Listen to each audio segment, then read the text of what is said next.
Hi there Ford owners, today in your 2012 Ford F-150, we're going to be taking a look at and showing you how to install Demco's Air Force One. And this is what our braking system looks like when it's installed. The operating unit here takes air from the air brake system on your motorhome and is used to send it out to an actuator located on the pedal inside, and it will proportionally apply the brake pedal in your vehicle as you press the brakes in your motorhome, helping you come to a seamless, smooth stop. You can see here where our air hoses connect to our motorhome. There is a tank and some fittings that we tap into on the motorhome side that allows us to get that pressure from the brake system when we press the brakes. It'll send it over to our unit here and it'll activate on the inside. I'm going to go ahead and press the brakes on the motorhome now, and you can see it activating inside the vehicle.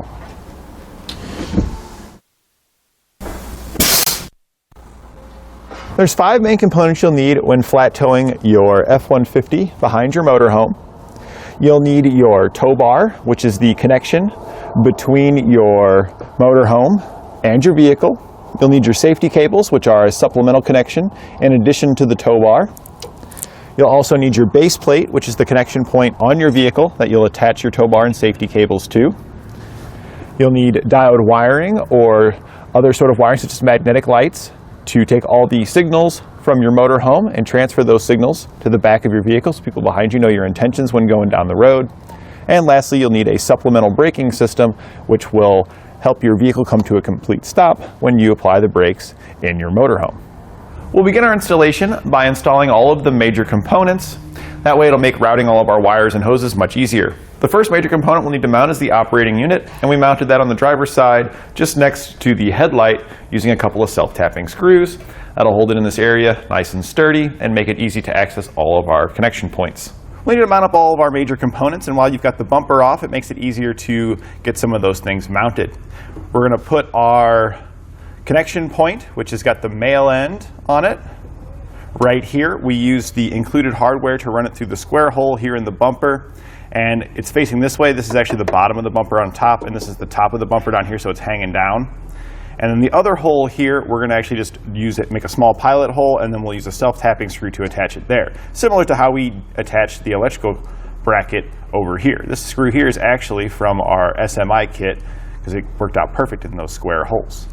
Once we got our bumper back on, I did go ahead and put this little piece of metal here and attached it right onto the same bolt that we mounted our electrical connector to, and that just extended it over and gave us a mounting point for our breakaway switch. I also painted the breakaway switch black just because I thought it would look nicer at the front of the truck here. And putting it in this location is kind of nice because it does stick out kind of far in the front here. But that's when you're going to use it. When you're not using it, you can just give it a twist off to the side, and then you've got a nice clean look here at the front. We attached it using the included hardware that came with the breakaway switch in the kit. It comes in its own little baggie. Inside the vehicle, we'll need to mount up our cylinder. The actuating cylinder just clamps onto the pedal. Here we just loosen up the nuts, slide the bar off, then just hold it up to your pedal, slide the bar on, and then retighten down the nuts. When tightening these down, I don't use a tool. I just use a socket in my hand and then just tighten it with the socket because we don't want to over tighten this and bend the arm. We just want to have a good tension on it that holds it in place. You can see this thing's not going anywhere, and that was just tightened by hand with a socket. On the back side of our cylinder, you're going to have a cable coming out of it, and this is a tether that needs to attach to the firewall. So once you've got this mounted up, we want to make sure that it's straight in line right back to the firewall because we want to be pulling straight. We don't want our cable to be pulled at an angle because that can cause the cable to eventually fray. And we just use a self-tapping screw to run it right into the firewall there. We did have to use a knife to cut out some of the insulation because we wanted to have it directly right onto the metal so that way it's nice and secure. The anchor is where you'll adjust the length of the cable, and you'll want to adjust the length until you've got just a little bit of play like this.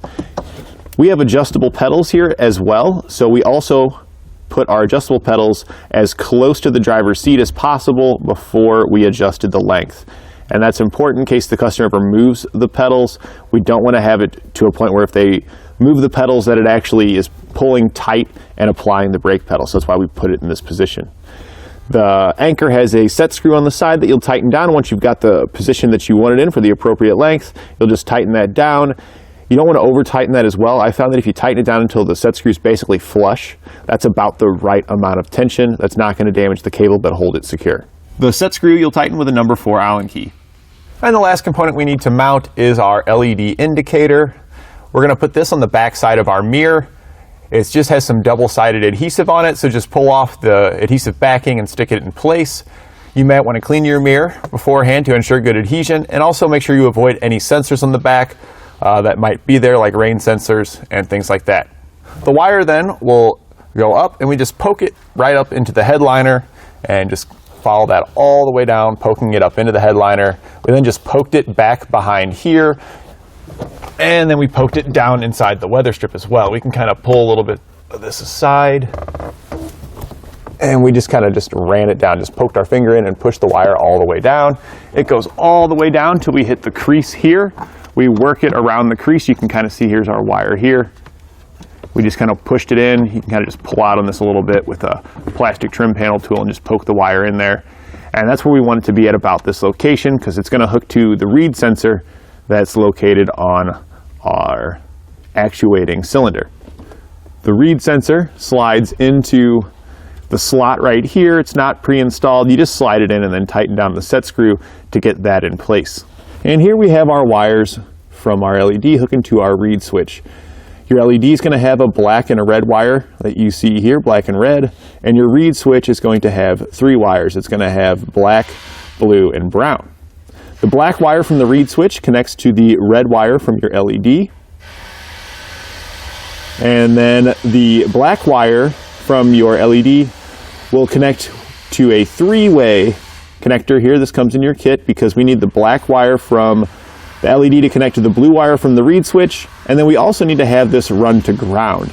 So we just use a little bit of extra blue wire that we had from the breakaway switch that we cut off of the breakaway switch we didn't need, and we just ran that over to a ground point right over here.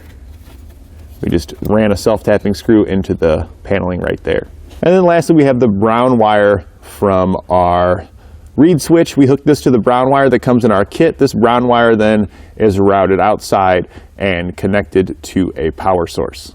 We routed it through the firewall, through the grommet located right there. And here you can see the grommet where I've passed my hoses and the brown wire through.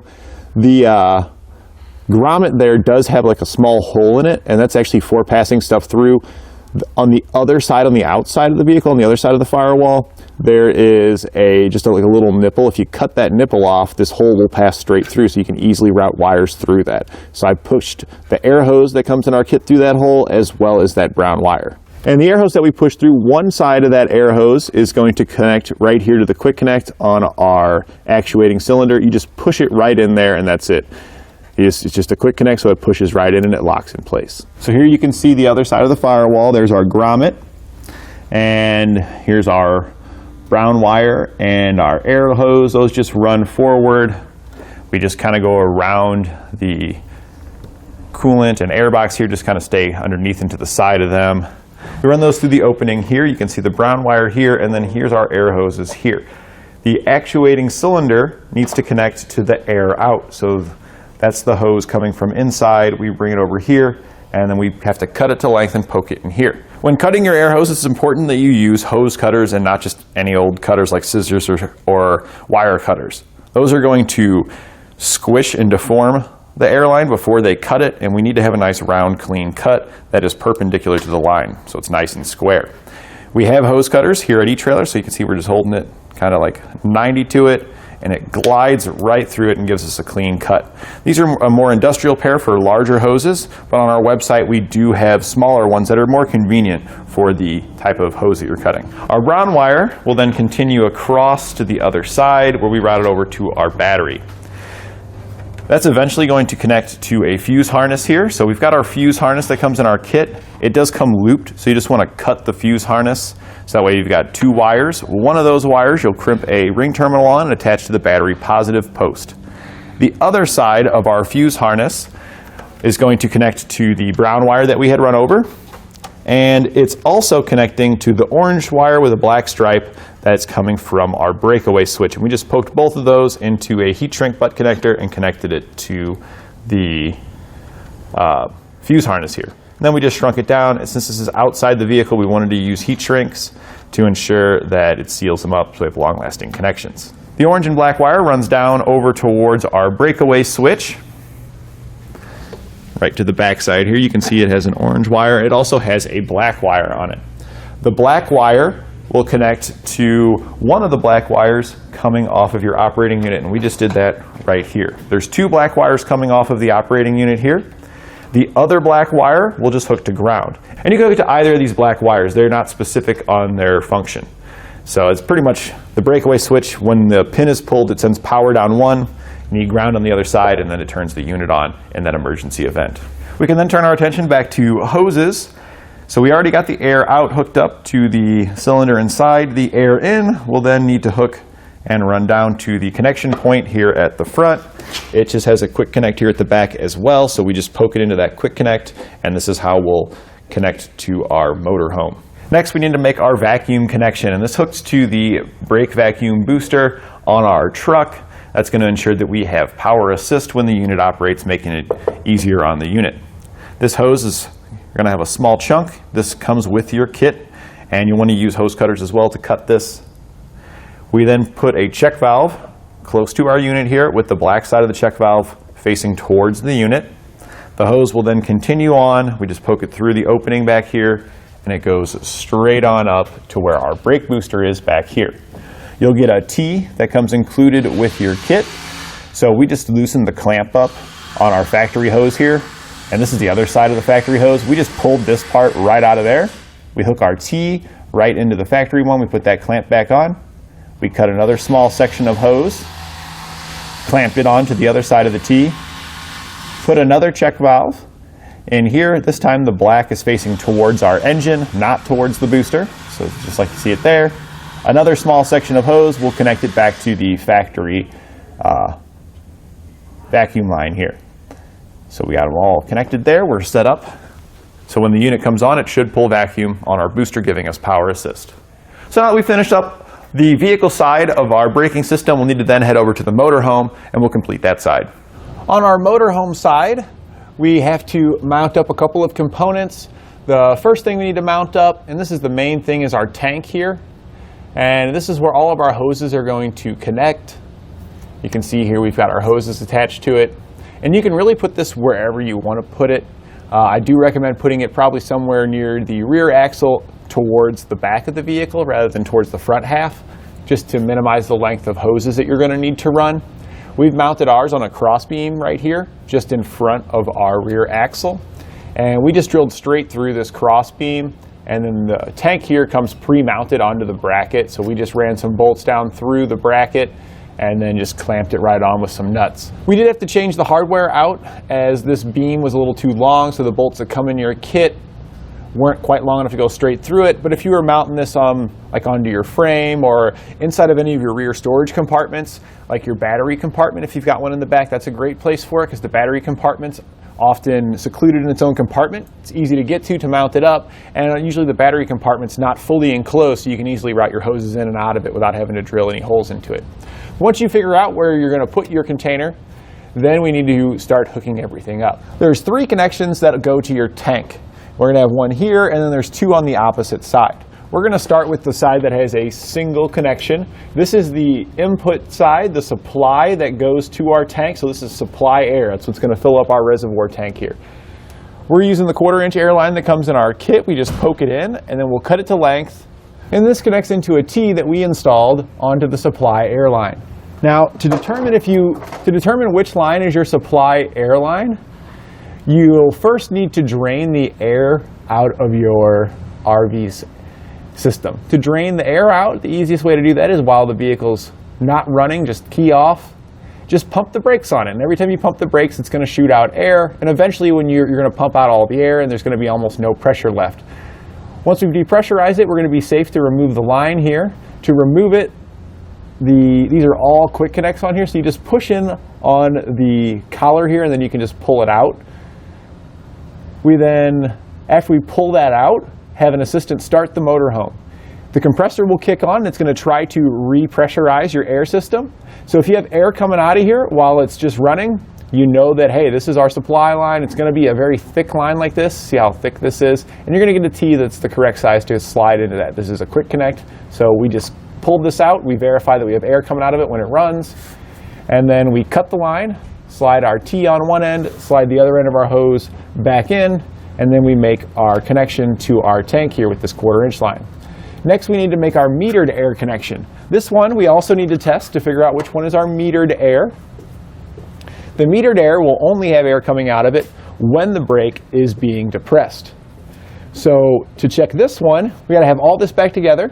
We'll then disconnect the line we suspect to be our metered air, and then we'll start the vehicle. No air should come out of it while it's running. You'll have to let it idle for a minute, maybe even press your foot on the gas to increase the idle to air the system up faster. And then while this hose is disconnected, have an assistant press the brakes and you should feel air coming out of it. If you do, you know you've got the right line. We're going to basically do the same thing we did with the other T. We're going to cut it, we're going to slide our T in between the line, plug our ends back in, and then we're going to plug in a 1/4 inch line into it, and this routes back to our tank, and it plugs in right here into the tank. So this is the static 90-degree fitting here. The last one here is going to be a swivel fitting. And then we'll route this line all the way to the back of the motorhome. I just follow down the frame. You can see our line coming out way here in the back. And this is our connection that is going to tie the vehicle side of our Air Force One to the motorhome side. This is our quick connect port at the back where we make those connections together. And then this line here just runs to the back and it plugs into the fitting that we need to mount here at the back. And this fitting just mounts right into the panel. We just use self-tapping screws to run it in there. You could also drill holes and use nut and bolt, whichever one works best for your particular motorhome. We just need to make sure that's solid. This has a swivel end on it as well, and it's a quick connect just like all of our other fittings, so we're just going to poke these in. And here I'll show you kind of how this whole thing works, how the quick connects work. So we've got our line here routed back. We're going to get roughly the length that we want to about there. When cutting your airline, it's important that you use hose cutters. We've got hose cutters available here at eTrailer. I'm using a more industrial pair for larger size hoses that we do work on here at eTrailer. But for 1/4 inch line like this, we've got smaller pairs that are a little bit easier to fit in tight spaces. And we can see how that end looks there. I mean, that's just a nice, beautiful end. It's still nice and round. We didn't deform it by crushing it, and it's nice and 90 degree from our line. That's going to seal properly inside of our fitting there. So to insert it, it's as simple as pushing it in. That's it. You've made your connection. Now, let's say you've made a connection and you need to move something, so we need to disconnect it. We're just pushing in on this ring, and then we can pull it out. And it's the same way with any of the hoses that have quick connect fittings, including the larger ones that we tapped into over by our tank. Those larger ones, just push in on the larger outer ring and pull it out. They're going to be a little harder than this one just because this is new. Those got a little dirt in there. So what you can do if you're having a hard time pushing this ring in, I use an open end wrench that's close to the similar size, and that just helps you be able to push that ring in, especially on those dirtier, older RVs. So now at this point, I'm just going to go back and zip tie up any of my lines to make sure they stay away from anything moving like your suspension or steering components and anything excessively hot like the exhaust. And that completes our installation of Demco's Air Force One on our 2012 Ford F-150.